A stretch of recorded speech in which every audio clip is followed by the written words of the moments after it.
to continue our conversation around resumes. And again, those three types of resumes are entry level, mid to upper level professional, and then executive resume. But I want to focus today on the professional upper level resume.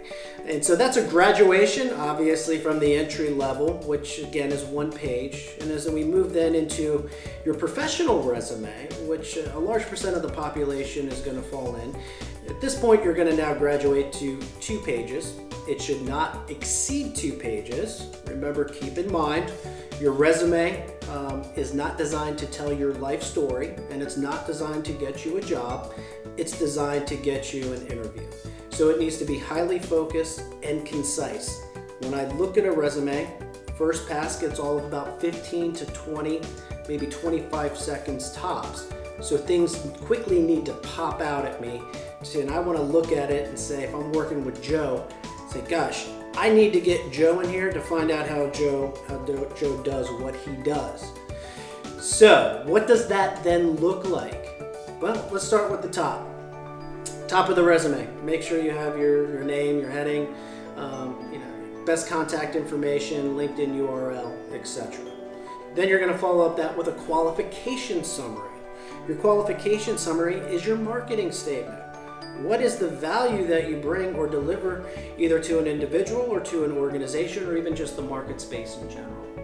And then followed up by that, the one area of the resume that you will adjust or modify depending on the position or positions that you're going after is that keyword section. And that keyword section becomes vitally important, especially today, because if you're cold submitting a resume, unfortunately, you're at the mercy of the organization. We have no idea what type of analytics that they're using to determine what is a good candidate versus a bad candidate or what they're going for. So having those keywords to speak to the organization or the position, that's the area you're going to modify. Then followed up by that is really the meat of the resume, and that's the professional experience. Now, what I don't want to see on a resume, because I usually do see 2 types of things, is a litany of 15 bullets. And I look at it and I say, all right, well, there's 15 bullets here. Which ones are important and where the heck do I start? And on the other side of that, I see paragraph after paragraph.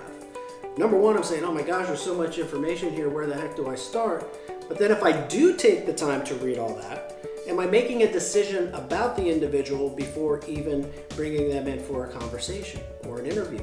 And again, that's what we're going after, is that in-person conversation. So what I like to see under that professional side, professional section, is a blend. I call it a position description, but really what I like to see is a very high-level overview of exactly what you were hired to do.